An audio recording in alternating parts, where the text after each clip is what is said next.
difficulties with idioms or phrases with idiomatic meanings. For example, I remember my friend told me that she had a lot on her plate.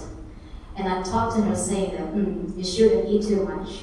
And that's a misunderstanding, I know. But what happened here, even though I know every single word that she said, it turns out that I failed to understand the meaning that she's trying to express. So, depending on the context, phrases in English can be figurative, which means that they cannot be interpreted literally word by word. And there are many other phrases of such characteristics, such as out of the blue, down the line, so to speak, end up with, in a way. And there are many others that are commonly used in speaking and in writing, as you can see from my spoken and written phrase cards on top. If you look closely at these two maps, there seems to be preferences of idioms used in speaking and those used in writing. So, there are more than 20,000 of these expressions in English. That's such a huge number for second language learners to know all of them. It's impossible. That's why we need to help them to find the mostly used one in order to help them learn, understand, and perform better in a second language.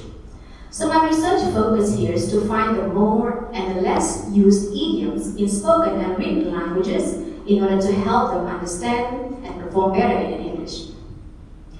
So, in order to collect data on idioms frequency, I searched around 685 English idioms that are commonly found in American and British English, as reported in 8 previous studies.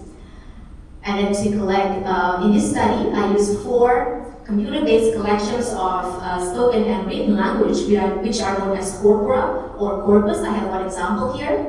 And each corpus contains around 1.8 to 2.7 million words.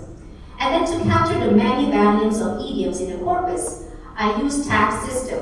As you can see the black pictures at the bottom. The first tag is to identify phrases with idiomatic meaning, and the second tag is to label if a word belongs to a verb or noun or preposition or even a particle. In addition to these 2 tags, I also use a computer program tool called ANCOM in order to help me search and extract idioms from the corpus. The final product of my study is to have a list of idioms with low, medium, and high frequency level of occurrences, as well as those that are spread evenly throughout the corpus. These findings can serve as essential learning materials for English language learners in order to help them learn and understand this uniquely complex language feature in a much better and efficient way.